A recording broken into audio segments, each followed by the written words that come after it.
July 25th, 2000. Charles de Gaulle Airport, Paris. That morning, no one could have imagined that one of the most extraordinary aircraft ever built was about to experience the final moments of its legendary career. For more than 25 years, the Concorde had represented what once seemed impossible.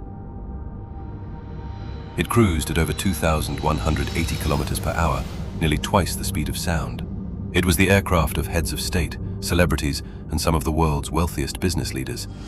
It wasn't just a means of transportation, it was a symbol of prestige, a symbol of technological innovation, a symbol of the future. But on July 25th, 2000, it took only a few seconds for that engineering masterpiece to become the center of a tragedy that would forever change the history of commercial aviation. What was supposed to be a routine Air France flight to New York quickly became a desperate fight for survival. A chain of seemingly insignificant events had already set the Concorde on a course from which there would be no escape.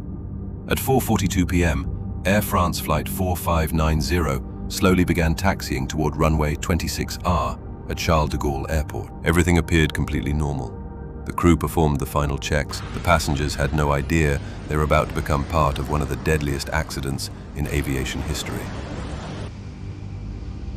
But just minutes earlier, another aircraft had departed from the very same runway.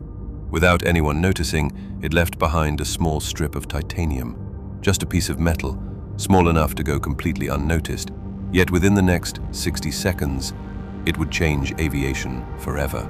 16:43, the control tower cleared Concorde for takeoff. The 4 Olympus engines surged to full power. At over 300 kilometers per hour, the left main landing gear tire struck the metal strip. The tire exploded with tremendous force. Fragments of rubber were hurled away like high-speed projectiles. In a fraction of a second, one of those fragments slammed into the underside of the left wing. What seemed like a minor incident was about to become the deadliest accident in Concorde's history. Because over the next few moments, any chance of saving the aircraft would begin to disappear. Moments later, a violent burst of flames erupted from the engine. The leaking fuel was immediately ignited by the engine's scorching exhaust gases. From the control tower, air traffic controllers watched the scene in disbelief. No one had ever seen a Concorde take off with a fire of that magnitude. And inside the cockpit, the pilot still had no idea of the disaster unfolding behind them. Available thrust declined rapidly as the aircraft began losing speed and altitude. With every passing second, keeping the aircraft airborne became increasingly impossible.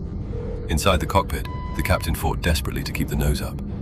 At that moment, the Hotellissimo came into view, standing just a few hundred meters beyond the end of the runway. There was no time left, and, most importantly, there was no chance of avoiding the impact.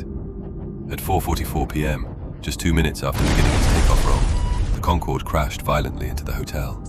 The explosion was immense. A massive fireball engulfed the building within seconds, marking the first and only fatal accident in Concorde's history. The impact with the Hotellissimo in Gonesse marked the end of Air France Flight 4590.